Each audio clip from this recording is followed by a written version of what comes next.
So it took a few days, two or three full days of wrenching this thing. This thing pretty much needed everything too, but I think at the end of the day it looks pretty damn good for, you know, it was just a frame with no edge.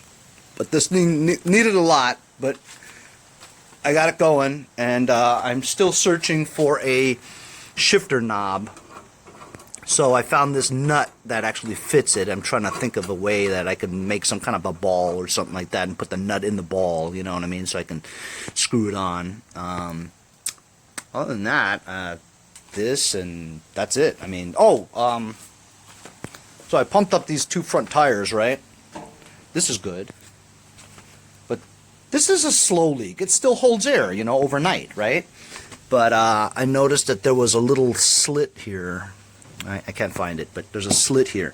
So what I'm going to do is, it's a very slow leak. And what I'm going to do is, I still have like 8 ounces of slime left from my other bottle of 16, or 32, I forget. Anyway, I have one application of slime. And I'm thinking I'm going to do what Wolverine, one of my subscribers on YouTube, told me. He says, well, slime has always worked for him. And I says, well, all my stuff is dry rotted sidewalls. And the slit is pretty much on the sidewall. He says if I take it off and put the slime in there and roll it around on its side, right, it'll eventually seal it. And I'm going to try that later. As soon as I find a damn bulb for a ball shifter for that thing, or find some way to get a shifter for that.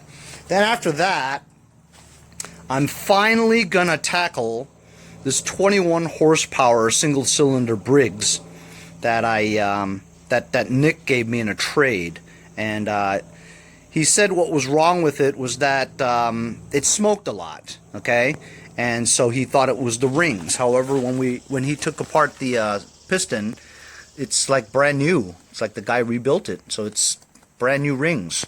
But I did notice that the valve seal was trashed, and the valve seal could be the cause of the smoke.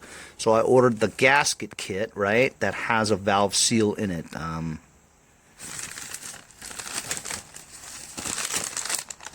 There it is right there. That's the valve seal. So that's a brand new valve seal. Apparently it's only on the intake side. But I'm just going to put all this crap together into one engine and see what happens. After I fix the Sabre once and for all with the shifter knob and the tire, I'm going to bring it to my backyard and I'm going to push out the Joe Cardozo Craftsman lawn tractor. I'm going to put this 21-inch on there because that tractor's in pretty good shape and it could use, you know, a decent engine with good horsepower. That is, if this engine works, but at least that'll be the frame of which I'm going to put it on, you know? So that's what I'm going to do. Just looking around my garage, I find a shifter handle from an old Ford, and I just screwed it on. It's not on that tight, but it's on pretty tight. It's good for shifting. Nice. Now onto the tire. While I was jacking this thing up, I saw the grease fittings on this, and the steering is kind of stiff, so I'm gonna fill this with some grease. See, it's popping out on the sides there.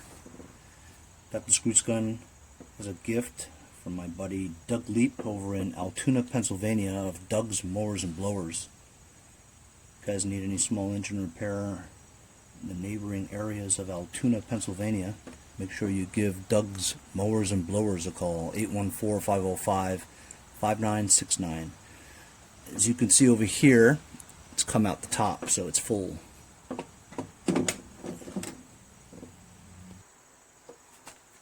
So I'm at it to the other side, and back of Doug's cards is on the other side.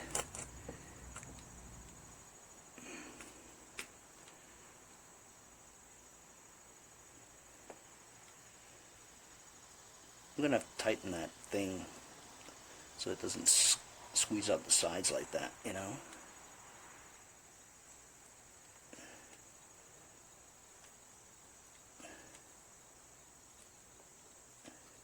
Ooh, look at that. It's full. And you guys think that I might be crazy, but honestly, I was really struggling with the steering. Now, man, it's easy to steer. That's amazing.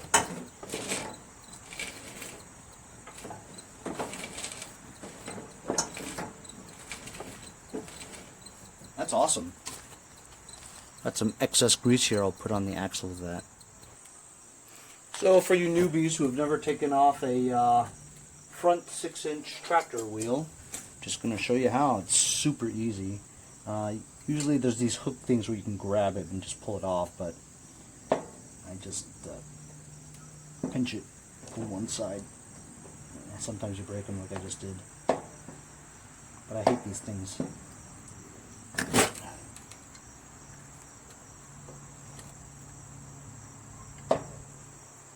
How about this? This is how not to do it. I have a bunch of these things anyway.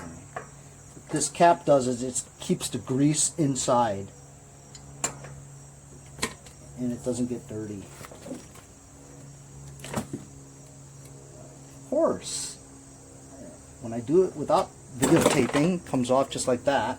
When I'm videotaping, I struggle with it. Usually it's a little more flexible. You take a flat head, remove the E-clip, just pops out just like that. It's an E-clip, not a C-clip. A C-clip doesn't have that notch there. It's FYI. Usually there's a washer there, but it's stuck onto it from grease. And we just want to pull it off. It's nicely greased. There's no keyway in this, it's just free rolls. There's a bearing in there. So, the slit I was talking about is right here.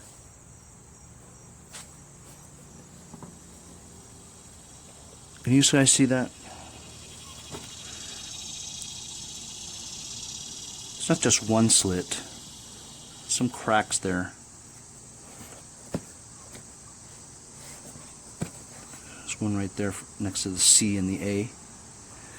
And on the other side it looks okay. I mean, there's some dry rot around here.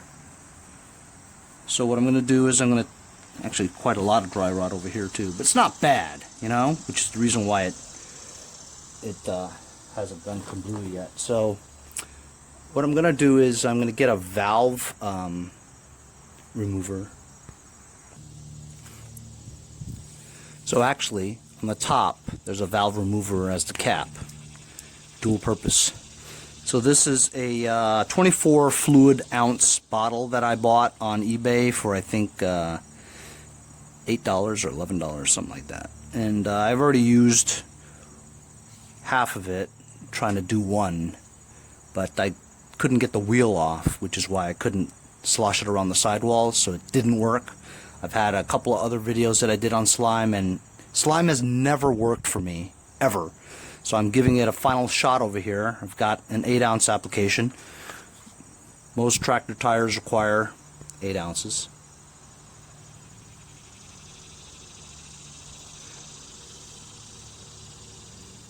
So I'm going to take this cap, stick it into this valve, grip the valve, turn it counterclockwise so that you remove the valve. Now all the air is out. Be careful not to lose that. Pull the hose out of here that's attached to it under the sticker. Stick this onto the nozzle and basically just squeeze the remainder of this bottle into this tire. Now if this was upright, right, not on the side, you would have this one at the 12 o'clock position so that it would drip down to the bottom. This is for like punctures and stuff on the tread. However, with punctures and treads, what I like to do is plug them. It's so easy to use. But I'm giving slime another try, and I'm just basically putting in the entire contents of this 8 ounces that remain in here, maybe a little bit more. But I'm going to put it all in here just to give it the best chance to work. So My issue here is sidewalls, right? Sidewall cracks, dry rot and all that. People told me that it's not designed for sidewalls. Warning, temporary repair when using in passenger vehicles, blah blah blah. Let's see. I'll have to read this a little bit more closely. There's not a whole lot of reading on here, but I don't recall it ever saying that it's not good for sidewalls. People told me from my videos, hey, no, Henry, you're not supposed to use that on sidewalls. Well, I can't see where it says that anywhere on the can or the bottle. So you guys want to prove me wrong, man. Show me where it says that it won't work for sidewalls. Okay? So I'm just going to fill this up at the end.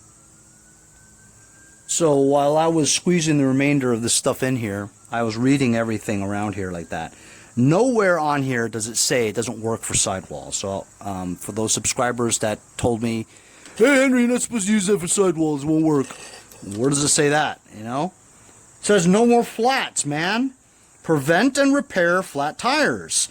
Seals instantly for 2 years. Stops slow leaks. Safe and easy. Doesn't tell you what I'm doing right here about removing it and swirling around the side, you know. Just tells you to put it in when it's on the car or the vehicle, you know. So this is my third or fourth test with slime.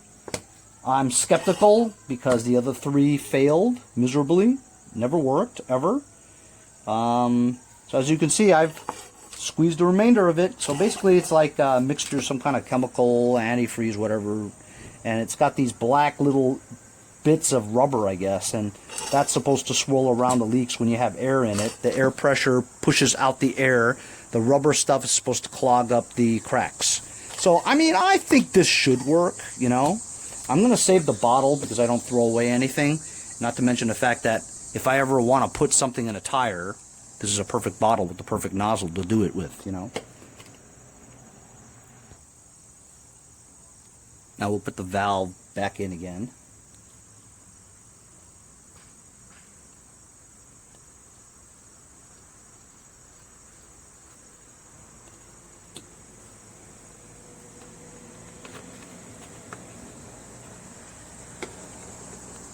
Okay, now I'm going to slosh it around.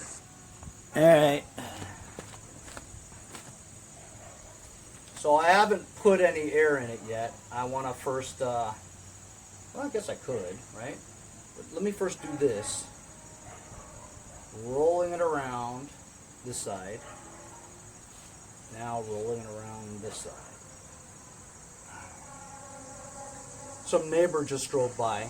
He's a little bit of a nut. He says, hey, there's this guy, he's got to get out, he's got some health issues, he's got a couple of snow blowers in his backyard, maybe he'll give them to you.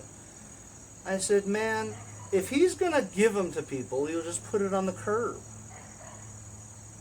You don't need lurkers driving around the neighborhood going, hey, you throwing that out? Not to mention the fact that I've got really enough to do. I mean, I've got plenty to do. Then again, he's got something there. What if he does want to throw it out? He's too old to check Craigslist and list stuff. Not everybody does that, you know. I don't know. Maybe I'll take a ride over there. It's probably junk. He's an old timer, right?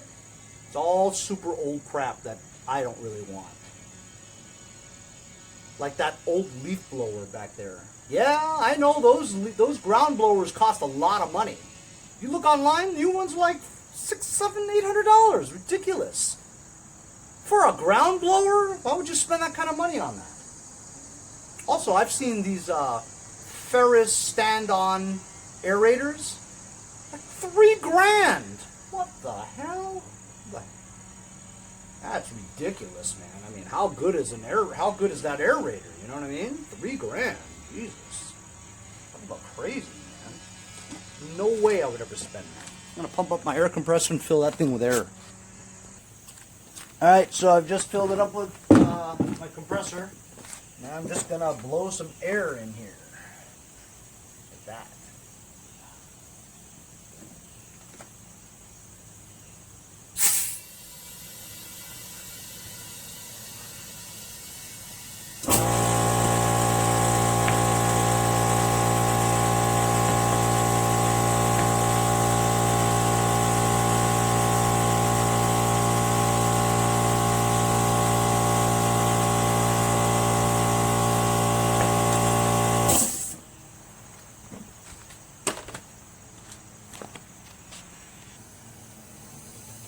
So this ought to work.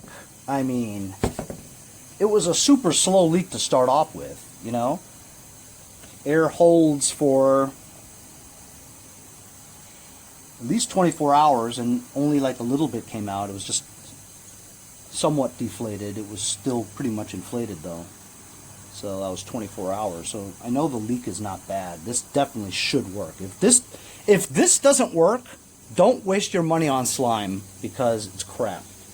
You know, Fix-A-Flat would also fix these kinds of leaks. You know, very slow leaks. Fix-A-Flat works. I've even put it in my car before. So we'll give this a try, and I'll put everything back, and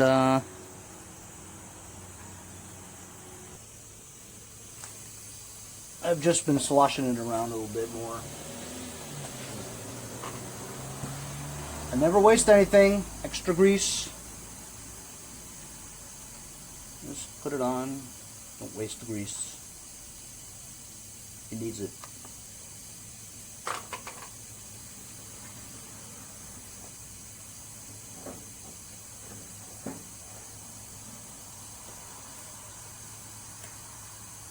The washer back on. Line up the C-clip in the groove. Pick some side channels. Channel locks.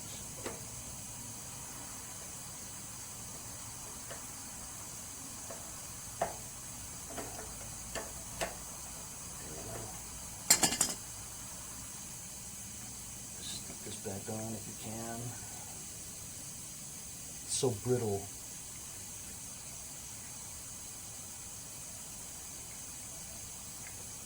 Get it. Alright, I put it on there. I threw it out and I said, you know what, I'm going to put it back on there.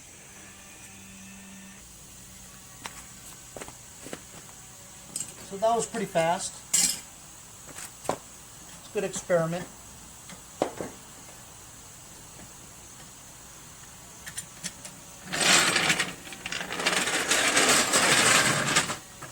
Now I finally can park this in the backyard, clear up my garage, and get another mower out here.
Man, that's a nice mower, man. Really mows really well. Solid. Works really well. I kind of like it. Maybe I'll keep it. No, I'm not gonna keep it. You crazy?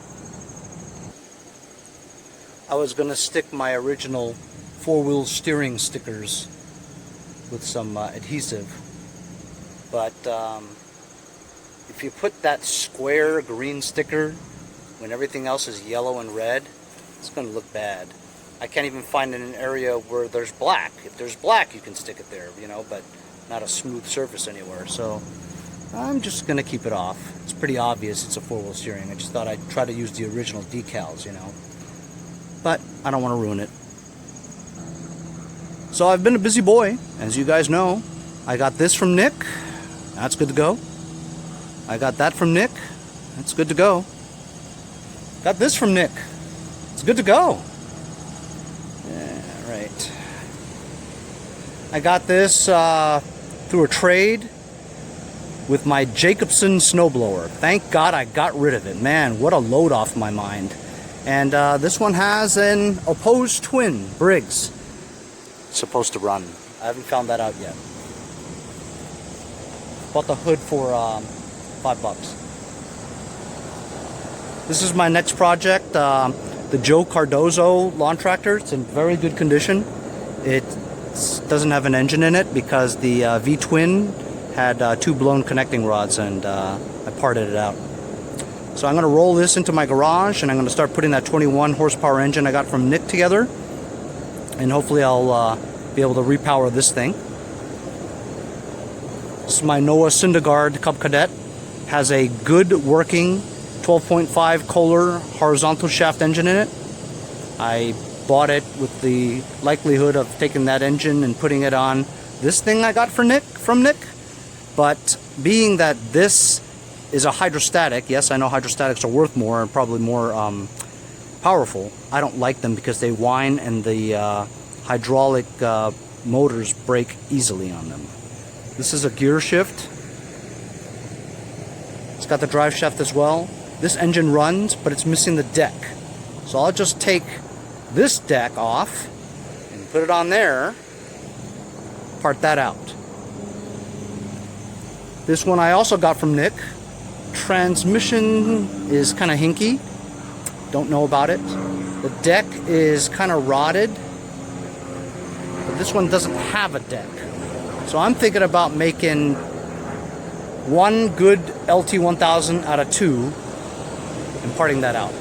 So I'll have two part out frames and probably 3 tractors running again within the next couple weeks.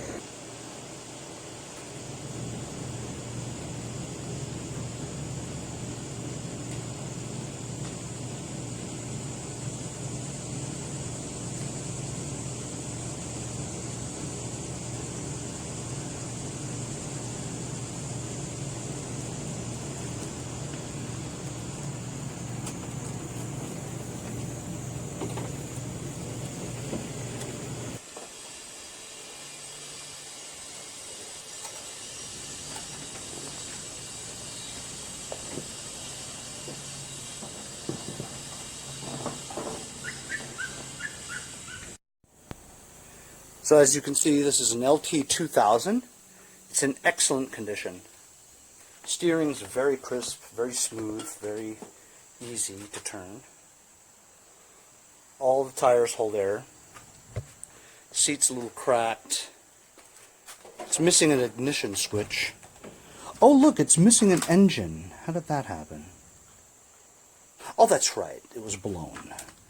At least these cables aren't cut. Whenever I get a tractor from Nick, they're always cut. So this will save me some time. I need a battery and an ignition switch with that type of pattern. I think I have one actually. Like I said, good tires, 6-speed, PTO, parking brake, height adjuster. gas tank with a working gauged cap.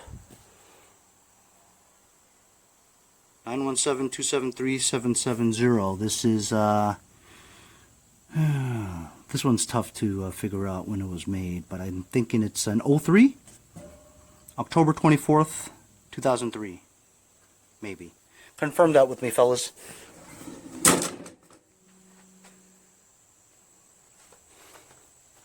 This is a good tractor. Really good condition. This one has a choke. That 21 horsepower I'm about to put together is not one of those. So I'm just going to hook up the throttle. You can hook up a throttle, no problem, without having to use the choke. So I just need to get a good engine going, you know. I just got to put this mamma jamma together, you know. It's been sitting in my garage for like 2 weeks. So my next project is putting together a 21 horsepower engine that smokes. Hopefully it's the valve seal that was bad, and that's it.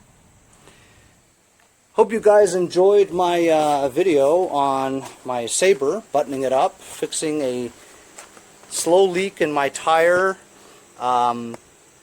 with slime. And in an upcoming video I'll test it and see. We'll wait a day or two and see if any air leaked out of those tires. But so far so good. So I think slime may be working this time for me, which is very rare. So 3 times a charm, eh? Anyway, see you guys next time on Mowers and Blowers. So it's the next day. I'm anxious to see whether or not that slime worked in that dry rotted sidewall tire that I fixed. As you guys know, I actually mowed with this thing yesterday. It's a good tractor, actually. So we fixed the left front, and as you know, I poured 8 ounces of slime in there. I took the tire off, rolled it around on its side, both sides, with emphasis on the cracks on the sidewalls, which people said that slime does not work for. It's been a full 24 hours, and let's see if this slime works. Success! Success! There is no air leaks coming out of there. It's harder than a rock. So for the first time out of 4 tries, slime tire sealant actually worked for my dry rotted sidewall cracks on my lawn tractor tire. How about that? Very cool. See you guys next time on Mowers and Blowers. I knew I had this cover. I just found it and put it on. Now the engine is complete.